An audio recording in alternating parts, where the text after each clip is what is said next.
véritable adorateur. Cela va au-delà de tes offrandes. Quand il dit, nous devons adorer par l'Esprit. Le verset 23. Mais l'heure vient et elle est déjà là, où les vrais adorateurs où les vrais adorateurs adoreront le Père par l'Esprit et en vérité. Adoreront le Père par l'Esprit et en vérité. Dieu est le Père de la vérité. Et nous connaissons qui est le Père du mensonge. Quand il demande que nous devons l'adorer en esprit et en vérité,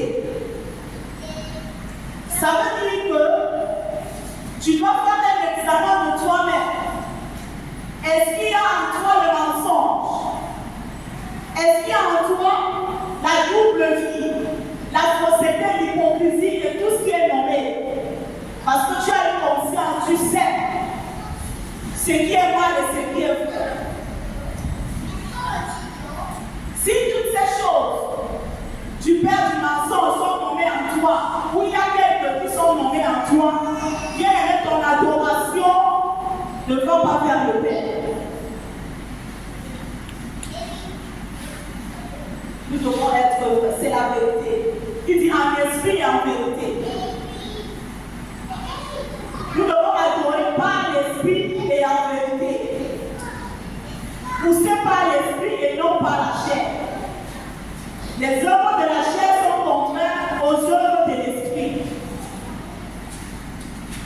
Et alors l'esprit sonde tout, même les profondeurs du Père. Un esprit saint dans un corps souillé, non. Un esprit saint dans un corps saint. Et voilà pourquoi l'adoration de Caleb n'est pas montée. Ça ne veut pas dire que son offrande n'était pas bonne, mais le mobile de son cœur. Si nous voulons adorer le Père, si tu veux adorer le Père, refuse, rejette, demande la grâce de vivre une vie de vérité. Et alors tu seras l'adorateur que le Père désire. Les humains ne connaissent pas l'esprit. L'homme regarde au physique, l'homme regarde à ce qu'il voit. On va voir que tu es toujours à l'église, tu es une femme pieuse, tu t'habilles décemment. Oui, tu es toujours à l'heure au culte. Lors de l'adoration, tu parles même en âme, tu te mets à genoux, tu te couches à main le sol. Mais quand Dieu regarde ton cœur, il voit une double vie. Tu es pieuse à l'église. Comment est-ce que tu vis à la maison? Comment est-ce que tu vis au lieu de travail? Comment est-ce que tu vis là-bas où personne n'est avec toi? Dieu, lui, il voit tout ça. Tout ce que tu vas faire là, tu vas te coucher là, à terre, rouler même ici. Tu seras en train de salir tes jolis vêtements pour rien.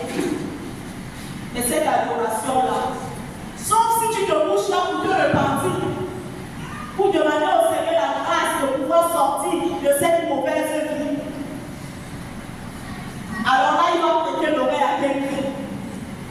Mais ton adoration, sinon ton adoration, ce n'est que l'expression que les hommes vont voir en disant que ça, cette fille-là vraiment, cette femme-là, ce monsieur, il adore le Seigneur. L'Esprit parle à nos cœurs. L'Esprit met un cantique dans nos cœurs.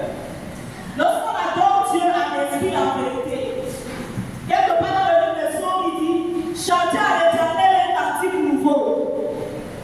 Un cantique nouveau. Il peut arriver à un moment dans l'adoration, des paroles commencent seulement à monter. Tu commences à donner une mélodie que toi-même tu connais par un chant.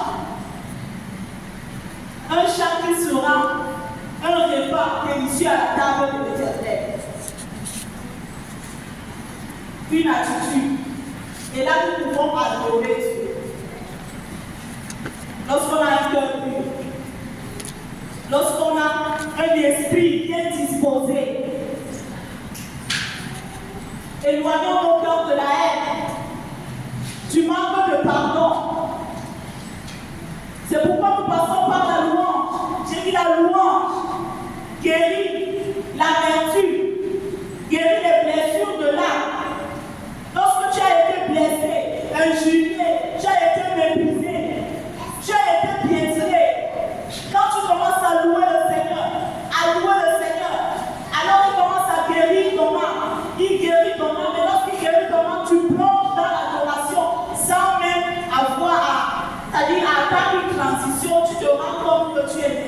dans l'adoration. Nous pouvons adorer le Seigneur lorsque nous avons un cœur pur. On n'a pas besoin d'être poussé. Il y a cette image dans l'Ancien Testament. L'histoire de Jacob et ses deux fils. C'est un peu une image de l'adoration et du Saint-Esprit et de l'Esprit de Dieu. Isaac dit à son fils, apporte-moi un repas pour que je puisse te bénir. Et là, la maman écoute. La maman connaît déjà les plans de Dieu pour la vie de son fils. Jacob, c'est ça? Pour la vie de son fils Jacob. Et la maman lui dit, va tuer un bélier, apporte le bélier et moi je vais cuisiner le bélier. La maman le fait, elle remet au fils, il va, il donne au père. La maman ici, et quand le père mange, il bénit le fils. Quoique ce n'était pas à lui, mais dans les plans de Dieu, la bénédiction était pour lui. La maman ici représente le Saint-Esprit. Quand la Bible nous dit que nous devons adorer le Père en esprit et en vérité. Parce que l'esprit, comme j'ai dit, sonde même les profondeurs du Père. Lorsqu'on prie en esprit, l'esprit connaît, lorsqu'on adore Dieu en esprit, l'esprit connaît nos besoins. C'est-à-dire qu'il connaît les paroles dont le Père a besoin en ce moment. L'Esprit de Dieu. Nous devons prier par l'Esprit. Adorer Dieu par l'Esprit. Je vais un peu parler ici au conducteur de louange. Parce que parfois, on nous appelle des églises réveillées. Nous sommes censés être conduits par l'Esprit de Dieu. Mais nous sommes entrés dans une monotonie où parfois on est sourd, même quand l'Esprit de Dieu nous parle. C'est pourquoi les chants, parfois ne dépendent pas de votre répertoire. J'ai dit les chants sont des guerriers pour le Seigneur. Vous pouvez bien, c'est important de faire une préparation. Et la préparation, elle se fait spirituellement dans la prière, dans les répétitions en commun, dans les répétitions personnelles. Ça ne veut pas dire que dès qu'on a fait la répétition le jeudi, à la maison on ne travaille plus, on travaille sa voix, on prie pour les chants qu'on a et on demande la conduite du Saint-Esprit. On va même plus loin, jusqu'à prier au Seigneur, quelle tenue même on devrait mettre. Parce qu'on se met devant. Concernant la tenue, même les modérateurs, même les pasteurs, même le protocole, c'est une préparation spirituelle. Parce qu'on vient rendre un culte à Dieu, à quelqu'un de très élevé. On doit faire la différence. Parce que lorsque on va se rendre dans un bureau administratif, on se prépare. On se prépare, on ne va pas n'importe comment. Au Cameroun, on n'entre pas à la sous-préfecture avec un espoir. Tu ne peux pas te recevoir. Et lorsque tu viens rendre un culte à Dieu, tu dois te préparer spirituellement, physiquement. Non seulement tu seras devant le peuple, tu peux être une pierre d'achoppement pour quelqu'un qui est venu là pour la première fois. C'est pourquoi servir Dieu, c'est une vocation. Servir Dieu, ça demande de la consécration. C'est pas une loi, c'est pas une interdit. Ça peut être une loi pour X, ça peut être, et pour l'autre, ce n'est pas une loi. Amen. C'est pourquoi je disais tantôt, les chants, vous ne devez pas dépendre automatiquement de votre répertoire. Parce que tu peux arriver, après avoir fait une bonne préparation avec l'Esprit de Dieu, lorsque tu es assis là, connecté à l'Esprit, l'Esprit te donne un chant. Comme Rebecca, qui connaissait le goût de son mari, Isaac, te donne un chant, ce chant dont le Seigneur a besoin pour ce culte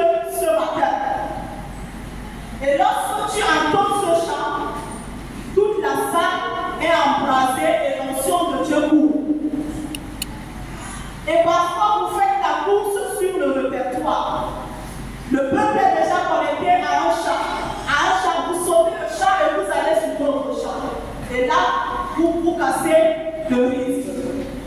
Vous devez être attentif. C'est pourquoi on a besoin d'une formation dans chaque ministère que le Seigneur t'appelle.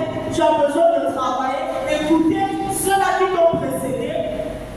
Écoutez les enseignements par rapport à ce ministère. Et avec l'Esprit de Dieu, tu seras élevé. Amen. Et lorsqu'on intègre un ministère, comme le ministère de la louange, il y a un président.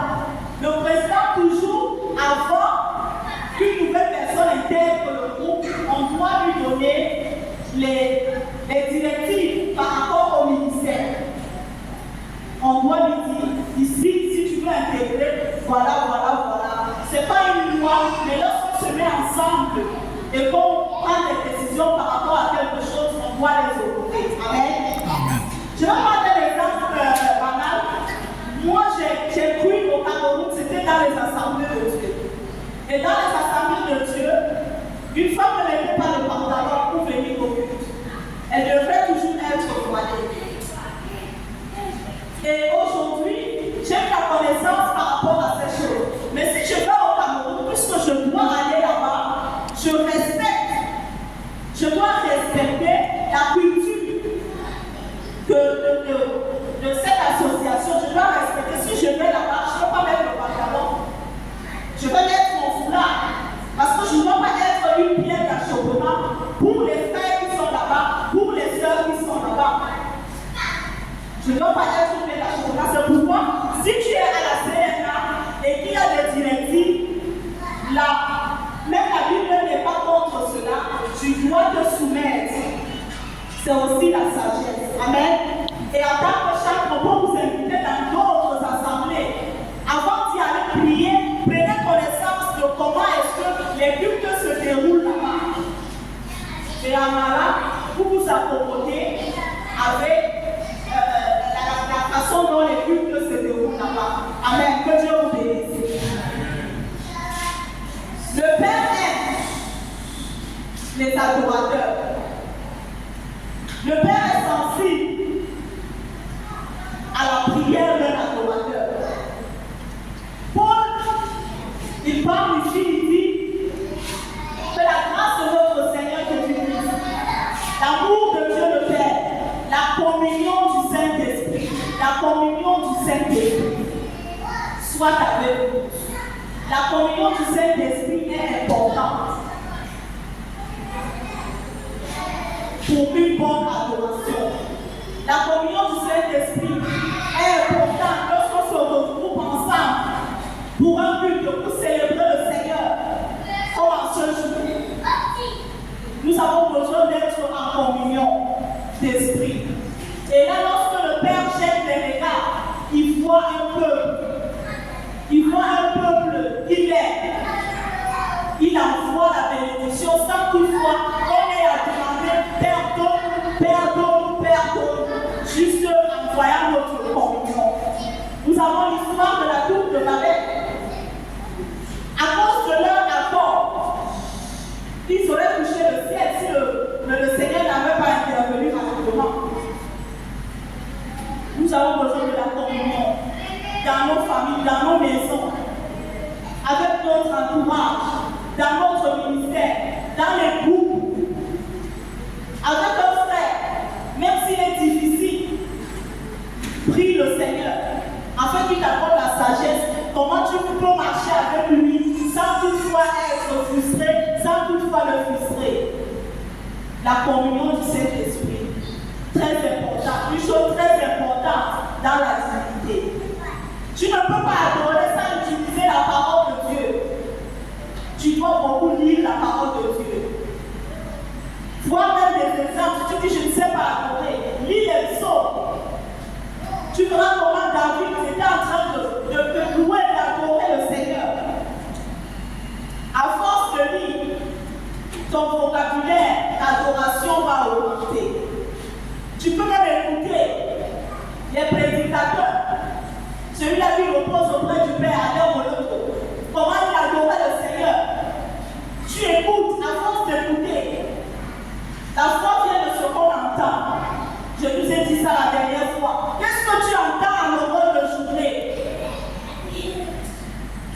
en écoutant, même si tu dors, ça reste là.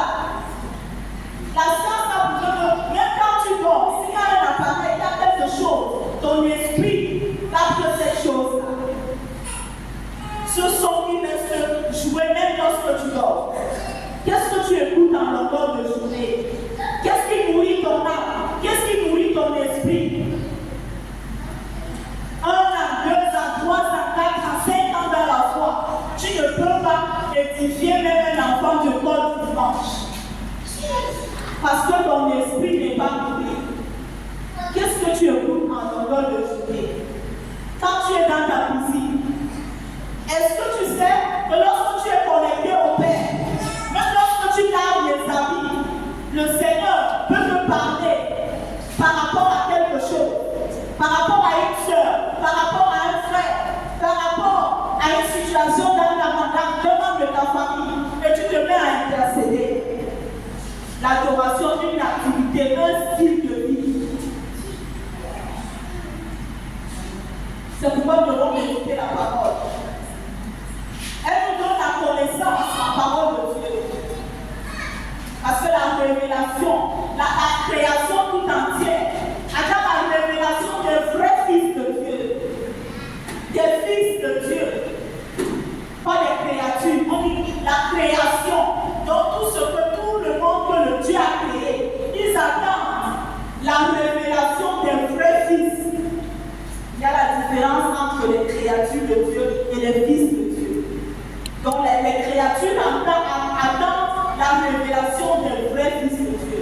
Bien-aimé, tu as besoin de la connaissance. Tu as besoin d'être cet adorateur que le Père cherche.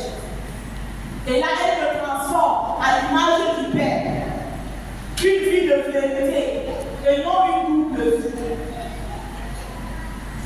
Deutéronome 18 dit, j'ai placé devant toi 2 chemins. Le chemin de la vie et le chemin de la mort. Ne t'embrouille pas.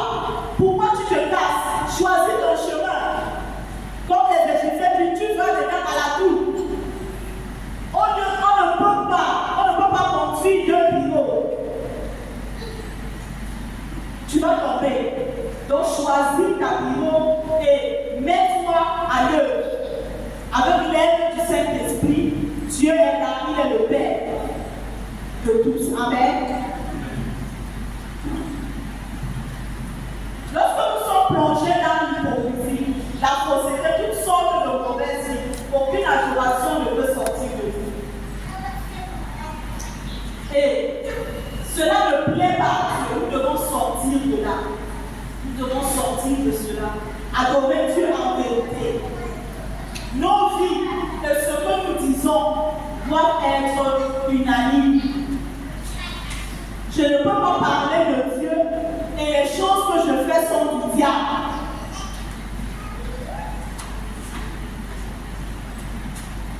Soyons honnêtes, ne nous mentons pas après. Ce que je dis, je dois refléter ce que je dis. Pas comme j'ai appris qu'il y a quelqu'un qui disait, faites ce que je vous dis, mais ne faites pas ce que je fais. C'est horrible. Paul dit, soyez mes imitateurs comme je suis de Christ. Une double vie. Ce n'est pas digne d'un enfant de Dieu. Ça ne change rien à la nature de Dieu. Tu te détruis toi-même. Si tu dis que tu adores Dieu, alors qu'autour de tes rêves, on retrouve encore les chaînes des moris. Le soir, tu te tournes derrière ta maison, tu laves ton visage sur je ne sais quoi. Tu te trompes à toi-même, mais le retour de ça. Dans le retour de ça, parce qu'il y a le retour. On va dire que tu es devenu fort, il faut que les pasteurs prient. Parce que faisons attention. Il y a parfois, on vient à la présence de Dieu pour recevoir la bénédiction et on retourne avec la malédiction. Parce que tu es venu avec un vêtement,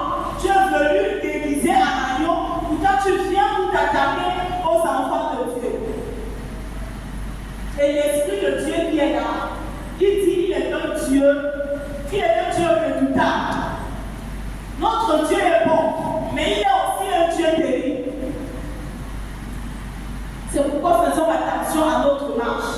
Si nous avons choisi de servir le Seigneur, servons Dieu avec fermeté, avec amour. C'est lui qui crée en nous le vouloir et le faire. Que soyons